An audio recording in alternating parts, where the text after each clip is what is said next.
Hello, I'm Ryan F9, and this is the most difficult bike to ride. It's actually screwed me up already. It's not called a bike, this is a sidecar rig, or more classically, an outfit. And the tricky thing about piloting an outfit is that they handle anisotropically, which is just a fancy way of saying you get different behavior depending which direction you point it. See, all of the drive force comes from here. So hitting the gas is going to start an involuntary right-hand turn. But all the drag comes from here. So hitting the brakes is an involuntary left. You'd be forgiven then for thinking that coasting will track the sidecar straight. And it does if you're in neutral. But in gear, the freewheeling sidecar, whoop, again outpaces and starts the left. So gas right, brakes left, coasting straight unless you're in gear, in which case it is a left again. Did you get all that? Good, because we're gonna put you in the pilot's seat so you can see just how much more confusing it gets from here.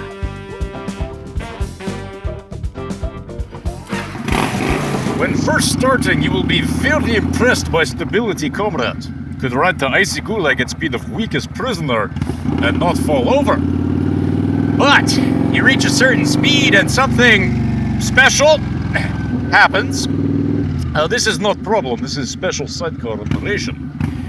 There's actually a yellow Bible of piloting sidecars that talks about how you can hide such specialness with a steering damper, or with, I kid you not, a healthy dose of speed. See, the wobble goes away when you reach a good enough pace. And now that we're moving quickly, we're well equipped to talk about how, braking, and turning. Approaching a corner like that is also quite idiosyncratic. See, on a left-hander like that one, you want to come in hot and then brake all the way through the corner, trail braking through it. See, I'm coming in hot here, and when I'm coming up to the crux, I hit the brakes, and I'm using the slowing of the motorcycle wheels to pull behind the sidecar and help the whole thing negotiate around to the left. Now, naturally, a right-hander is the complete opposite, and I'll show you what I mean. See, when you come into a right-hander, what you want to do is brake first and then use the drive of the motorcycle, driving, to pull the motorcycle around the dragging sidecar and negotiate, driving, negotiate that motorcycle around to the right. Now, the only thing to be aware of is if you push a little harder, there will come a very natural moment where you actually lift that chair right off the ground, like that.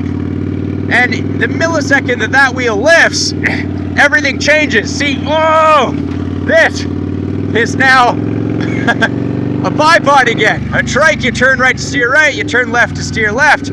But a bipod motorcycle must be counter-steered. So you turn right to steer left and left to steer right. Does that make any sense?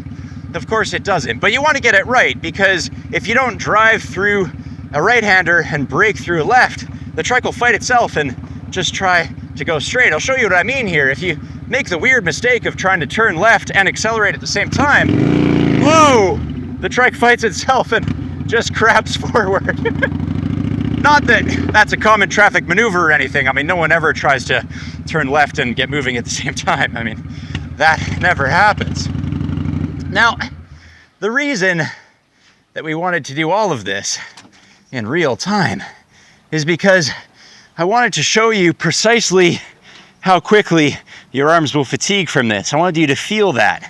See, a handlebarred vehicle usually requires very scant steering input. Little push, and then you hold the bars straight and just lean with the vehicle. A motorcycle, a scooter, Ski-Doo, a Sea-Doo, handlebars are just fine. But anything bigger than that, you typically would want one of these, because no matter how far you have to crank the steering wheel around, you're always pulling at 90 degrees to the lever, and you're always the same distance from the axis.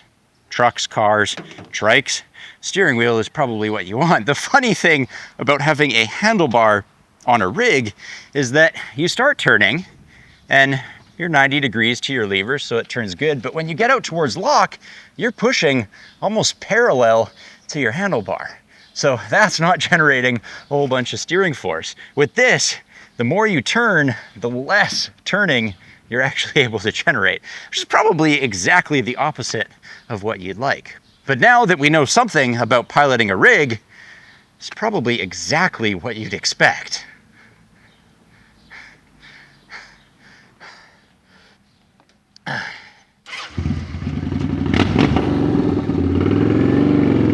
Okay, see you next week, buddy. Yeah. You won't make it. I won't make it. Oh, look at that Logan. So buddy, I've seen you online for years. Oh, no shit. Cool to see you in town, man. Yeah, right on. If you watch in a couple weeks, you'll see this bike. Sidecar is wicked. I've always wanted one of those. Oh man, it's so fun to ride. I got the 04 Softail, Oh yeah. and I just did 6,000 kilometers, went down to Arizona, Oh, and then did Route 66 all the way to LA and back up. dude, good for you. I've always wanted to do that ride. Dude, it is so cool. That is how easy it is to make a riding buddy. But did you know we have a sponsor who leverages this network for the common good? Ridershare hosts 25,000 motorcycles across America. It's like Airbnb for bikes, so we can have digital access to new riding buddies and cheap rentals. And take my balcony bro there. I see someone renting a Softail like his for 133 bucks a day. That's a nice bit of cheddar.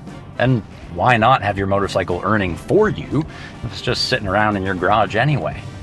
I know what you're thinking, but Ridershare connects the dots to insurance too, so renters are covered for up to $30,000 in damages, which is enough even for a big rig like this Ural.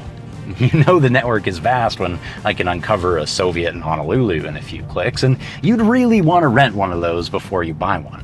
And fun as this has been to talk about the dynamics, it's much more enlightening to experience them. On a sunny ride up to the North Shore, half helmet, breeze in your hair, board on the chair, $5 roadside assistance for when the Ural has its scheduled catastrophic failure. A true communist appreciate the opportunity to ride civilian bus comrade.